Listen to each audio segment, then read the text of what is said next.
I'll show you how it's done. Shazam!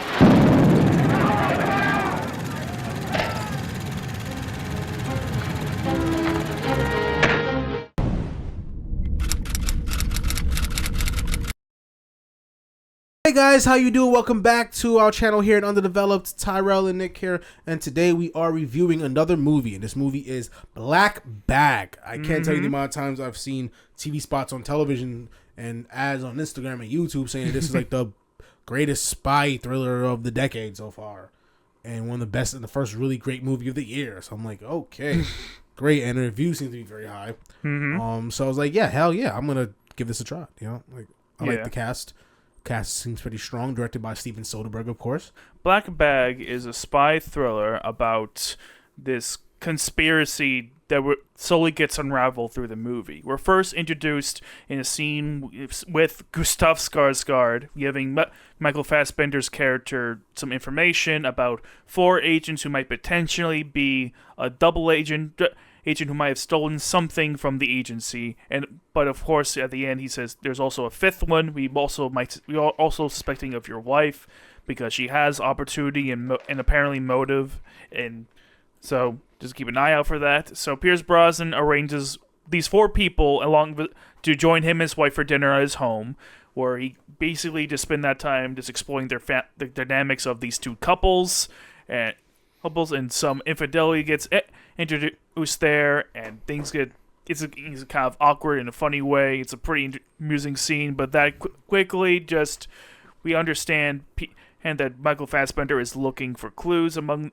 these people, and he spends a lot of other time movie looking for clues, and it keeps on going and going. He starts connecting all the dots here, like, oh, this guy is doing this guy's doing that. Is his wife actually involved? And if his wife is involved, then what should he do?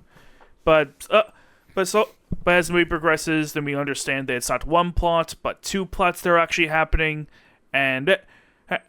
which have larger implications involving a device that was stolen from their agency and the potential death of certain characters. And that's all I can say without going into spoilers, but for those who want spoilers, basically Pierce Brosnan is the mastermind of this conspiracy, and Regé-Jean Page is basically his henchman, and the other half of the conspiracy is mostly just trying to stop them.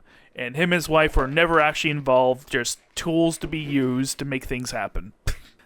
I'm thinking this is like a really good movie. Like, I understand why it has the hype. I do think some of the quotes they got are a little exaggerated. It's just, oh, it's the first great movie of the year. I'm like, come on, we've had at least 2 great movies come out already. This is already not the best movie by. Now, I'm not saying how far, but it's definitely not the best movie of the year. No, I've watched so far. No way. No, it is. But I'll say it's definitely cool. I think it's definitely more up your lane than it is mine. But I do love the cast the most. I love they really makes it work. The dynamics between all of that shit. I like the dynamics between all the characters, really. Mainly Fassbender and Cate Blanchett. I like the dynamic a lot. I was shocked because I'm like, I've never seen a Michael Fassbender movie that I liked, so I was very shocked watching this. I'm like, oh, this is good. He's been good. He's in a lot of shit, dude. What have you seen of his? The last thing I saw him... I think you see Assassin's Creed, of course. I did see Assassin's Creed. That was the last thing I saw him in. But thankfully, she's really, really good in Black Bag, especially with Fassbender. They're like, this whole cast really kills it. There's not a single one of the bunch I didn't think did a bad job that I would replace anyone else. I thought they were all great, and they're really what make the movie interesting, because they make the dialogue feel natural, especially when they're talking about ridiculous shit. Because sometimes they do, and it's funny. This movie doesn't have a ton of levity, but the levity that is there, it is kind of funny. especially when they're talking about their infidelities and all the fucked up sex stuff they have. Yeah. Yeah, I love the breakup scene a lot. When Naomie Harris' character was breaking up with Regé-Jean Page's character. Yeah. He was like, it's the best breakup ever. I was like, I know. That was such well done. The comedic time was on point. The blocking was on point. Because I'm really a fan of, like, this movie actually does something I like a lot. It kind of goes back to the classic way of telling, of like how film used to be when it used to be on film, where they wouldn't have so many cut back and forth. It'll usually try to contain the space in like one mid shot. Yes. You know what I mean? So instead of like cutting back and forth, like in a close-up shot, reverse close-up shot to the other character when they're speaking to each other, they kind of like do like one mid-shot. Well, they have a healthy mix of both. Yeah, it is a mix, but overall, what I'm saying is that it's usually no real close-ups. Like it's usually like they try to contain it's like one. Well, I mean, there's quite a few close-ups again. Like they do some scenes to do. Some scenes do it more than others, but in a general sense, a lot of scenes I've seen they don't have too much close. It's usually like a mid shot. But the point is that like when you see a scene, one scene I was specifically counting the shots. Mm-hmm. It's like they did no more than like maybe 3-4 setups for that the whole scene. That's kind of like what I'm pointing. There's not too much different shots. Mm-hmm. They kind of keep it contained like 1 or 2 shots that they go back and forth reliably, and I kind of like that. It's kind of like it's kind of like just guerrillas kind of going straight forward. Not doing the most, you know what I'm saying? Mm-hmm. Just playing it natural, you know what I mean, and let the performances go. Because it's the beauty of letting this. It's almost like theater-esque when you're shooting it from the side, and you're shooting it like in a mid shot, and you're letting them just get the whole scene out. You know what I mean? It feels kind of like watching a play low key. Mm-hmm. You know what I'm saying? You can let the performance ride out instead of like using the camera to gauge their emotion and highlight. Yeah. Sometimes things like that are necessary for sure, but like. It's like that's like a not of because like classic films because you couldn't use too much film because film costs money. They wouldn't have too many there was too much cut back and forth. You know what I mean? Yeah. It wasn't like 10 setups a fucking scene or 20 setups. It was like maybe 3 or 4. And this movie implemented a lot of those scenes which I really like. Mm-hmm. You know yeah. And also the cinematography is just fantastic in this movie. Yeah, that all goes towards the cinematography as well because that's the use of shots. Yeah, but also the director too, Soderbergh, because the directors create the shot list. Mm-hmm. You know what I mean, and they go from there. So I just love that they able to convey so much with a couple of still shots. You know what I mean, per scene, and not doing too much. You know what I mean? Mm-hmm. Like that's to me is like using your cabeza is being a little creative and like kind of going back to the classic style instead of just overcompensating a bunch of different shots, a bunch of different angles, all this extra shit. You know, which I like a lot. You know? Yeah. Yeah, and I like the use some of the interior scenes are really good. Like with the opening scene when they're all gathered at the table. I thought that was very well lit. I love the use of practicals. I love the use of like, it's like a nice healthy balance of shadow. You know what I mean? Of shadows. You know what I mean? Not too lit up, but enough shadow to create depth. Like the whole movie is like, it's kind of like how 50 Shades of Grey looked in the first one, but even better. 50 Shades of Grey, the cinematography was actually not. Like the color wasn't great, but the color palette of that was bad. But the cinematography itself, yeah, it was well filmed. Yeah, exactly. I'll give them that. The cinematography itself wasn't bad, and it kind of reminded me that the coldness of it. But here in a movie like this, it's a lot more reasonable. Yeah, to have that style.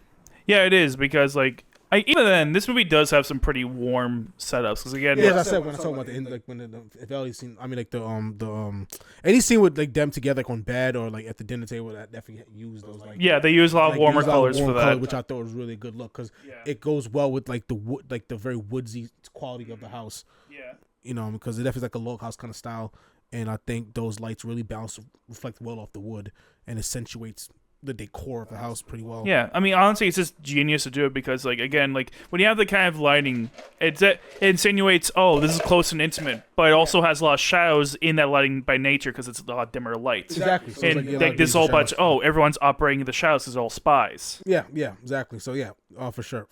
Even when, like, I think like one of the best examples of the use of shadow in this was when Fassbender was on the boat. Like you see this gorgeous shot of him with all the greenery in the background. He's just coming into the dock of his boat, and Renee's right, and Jean Page is right there in the shadows. I love that. Yeah, I thought that was great. I love that. Yeah, and not too much stuff. It's like a 2 setup shot.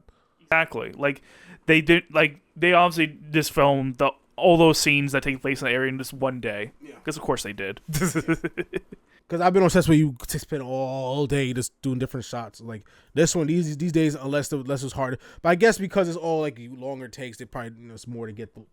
They have to keep rehearsing, like the dialogue and the blocking. Yeah. Because less margin for error. Like I would very much describe this as an actor's movie because it's very.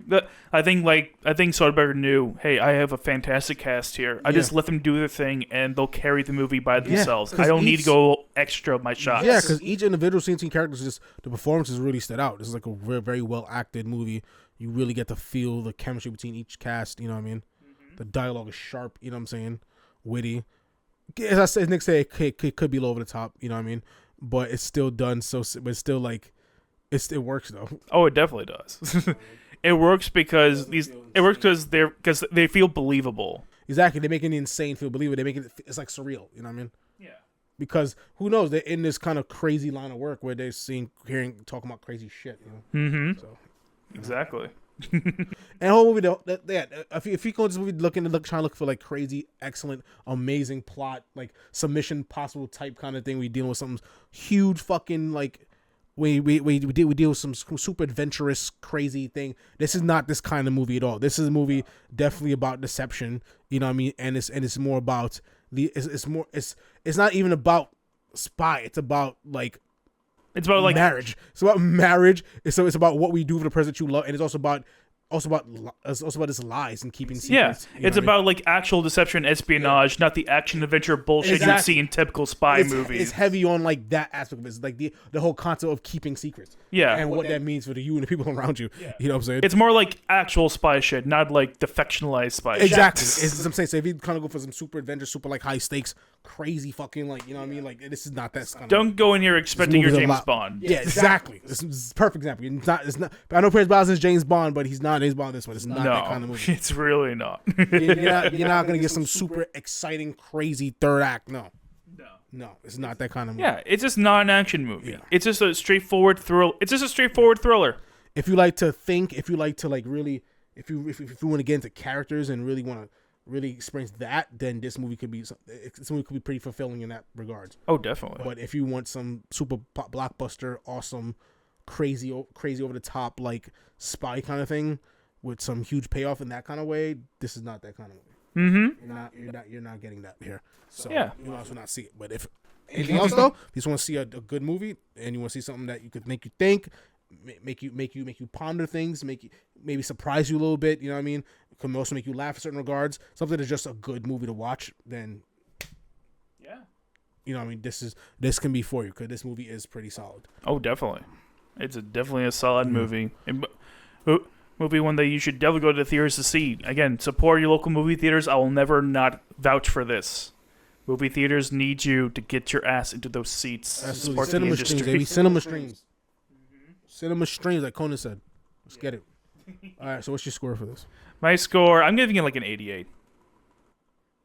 I thought you'd use a neck to shit out and give it like a 95. I was about to bet you were bugging the fuck out. No, I like it a lot, but there are some things that bug me. Mostly that I don't think we had a clear enough idea of what Pierce Brosnan's real motivation is. He was kind of like the least actually in this movie. Because he's around the least. He's there for like 3 scenes. I was really talking. We barely understand his perspective. I thought I'd see more of it because they had this whole huge conspiracy. And I'm like, what is really the...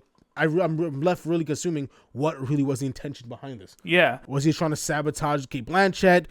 Is he working with some kind of other like paramilitary, some kind of like secret dirty group? Again, I don't get what's motivations. I get Page's him. Yeah, I get Page's motivation because he was like all about duty and shit. He was very loyal to the job, and while he wanted he wanted to be vengeful and make this explosion happen. Yeah. I get him because he had time to exploit himself. Pierce Brosnan doesn't get that time, and I think, with him being the mastermind and having no real consequences for what happens, and we don't really get his motivation. That's like the only real downside I have with this movie. This movie would definitely been the 90s for me if it wasn't for that. Yeah. But the fact that this is how it is, I can't give it that high, so I'm giving it 88 because it's still a solid movie in spite of this glaring oversight. Yeah. I'll probably this movie at 84, 85. Yeah. Cool. I'll say 85. Yeah. 97 is a little crazy. I'm not doing that. That's whoa. Because Rotten Tomatoes give it a really high score. I wouldn't go that far. No, I wouldn't either. Because Camus, like, to me, like, Mickey 17, One of Them Days, I think is better this movie for sure. Yeah. Companion also. Companion as well, yes. I think this movie's better as well. Yeah. Like that. Companion was really good. Yeah, Companion and Mickey 17 are really good. I'm looking forward to seeing One of Them Days. I think it hits streaming soon, so I'm looking forward to seeing that. But yeah, as of right now, there are definitely better movies that have come out already this year. But this is still really good though. So again, see it if it interests you. If an espionage-centered spy thriller is your thing, then absolutely go for it because you'll have a great time.